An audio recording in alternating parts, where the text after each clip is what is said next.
بسم اللہ الرحمن الرحیم۔ السلام علیکم۔ میرے سامنے بیٹھی وہ لڑکی مجھے اپنی بیٹیوں کی طرح عزیز تھی۔ وہ میری ہونہار شاگرد تھی جس کے والدین پاکستان بننے کے دوران ہجرت کر کے آئے تھے اور اپنا سب کچھ لٹا کر آنے کے بعد کراچی میں آباد ہو گئے۔ رشتہ داروں کے نام پر ان کے دور پہاڑ کے کچھ لوگوں کے علاوہ کوئی بھی نہ تھا۔ آدھے لوگ ہجرت کے دوران قتل کر دیے گئے تھے اور باقی لوگ ہندوستان میں ہی رہ گئے تھے۔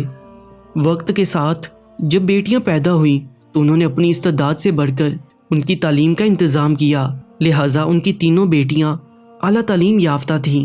رشتوں کے لیے جب انہوں نے ادھر ادھر نظر دوڑائی تو ان کو کوئی عزیز نظر نہ آیا۔ وقت تیزی سے گزر رہا تھا، لہٰذا انہوں نے رشتہ کروانے والے دفتر سے رجوع کیا۔ ان کی سب سے بڑی بیٹی کی عمر بھی 26 سال ہو چکی تھی۔ مناسب نین نقش کے ساتھ میری یہ شاگرد دنیا والوں کی نظر میں بہت پرکشش نہ تھی، لہٰذا لوگ دیکھنے آتے اور واپس نہ آتے۔ پھر اچانک ایک دن پتہ چلا کہ اس کی شادی ہو رہی ہے۔ دعوت نامہ مجھے بھی آیا۔ اچھا مناسب رشتہ مل گیا تھا۔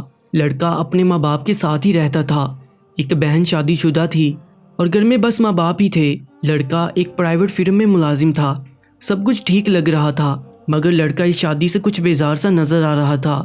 عام طور پر ایسا ہو ہی جاتا ہے، شادی کی تھکن اور کام کاج کے سبب، اس لیے اس بات کو کوئی اہمیت نہیں دی گئی۔ شادی کے بعد ایک طویل عرصے تک میرا اپنی اس شاگردہ سے کوئی رابطہ نہ ہو سکا، مگر ایک شام وہ اچانک میرے گھر آ گئی۔ اس کو دیکھ کر میں حیران رہ گئی۔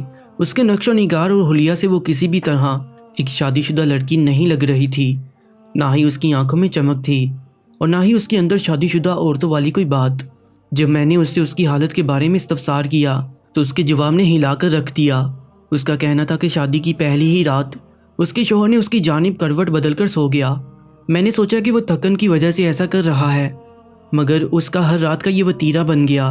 اس کے شوہر کی کوشش یہی ہوتی کہ وہ رات میں کمرے میں اس وقت آئے جب وہ سو چکی ہو۔ میری ہر رات اس کے انتظار میں گزر جاتی۔ اس نے میری جانب کسی قسم کے التفات کا مظاہرہ نہیں کیا۔ تنگ آ کر میں نے اپنی نسوانیت اور شرم و حیا کو ایک جانب رکھ کر جب تقاضا کیا تو انہوں نے بتایا کہ وہ اس قابل ہی نہیں ہیں۔ ان کے اس رویے نے مجھے توڑ کر رکھ دیا۔ میں نے ان کی ماں سے کہا کہ جب وہ اس قابل نہ تھے تو آپ نے شادی کیوں کی؟ ان کا کہنا تھا کہ سب کچھ یہی تو نہیں ہوتا، یہ دیکھو کہ اس کا سلوک تمہارے ساتھ کیسا ہے۔ میں نے ان کو علاج کروانے پر بھی مجبور کیا، مگر ان کا کہنا تھا کہ اس سے ان کی بے عزتی ہوگی، وہ ڈاکٹر کے پاس نہیں جائیں گے۔ میں نفسیاتی طور پر ٹوٹ کر رہ گئی۔ ہر ملنے والا مجھ سے یہی سوال کرتا کہ خوشخبری کب سنا رہی ہو، مگر میرے پاس ان کے اس سوال کا کوئی جواب نہیں تھا۔ میں نے جب اپنی ماں کو اس سارے معاملے کے بارے میں بتایا تو میری ماں نے روتے ہوئے صرف یہی کہا کہ کوئی قدم اٹھانے سے پہلے سوچ لینا کہ تمہاری 2 بہنیں ابھی گھر بیٹھی ہیں، تم طلاق لے کر آ جاؤ گی تو ان کا کیا ہوگا؟ ان سے شادی کون کرے گا؟ میری شادی کو ابھی صرف 1 سال ہوا ہے، ایک طویل عمر میرے سامنے ہے، آپ ہی بتائیں میں کیا کروں؟ اور میرے پاس اس کے سوالوں کا کوئی جواب نہ تھا۔ تمام سننے والوں سے گزارش ہے کہ آپ مجھے بتائیے کہ مجھے کیا کرنا چاہیے۔ پیارے دوستوں، مزید ایسی ہی ویڈیوز کے لیے اس YouTube چینل کو سبسکرائب کر لیجیے گا۔ اللہ نگہبان۔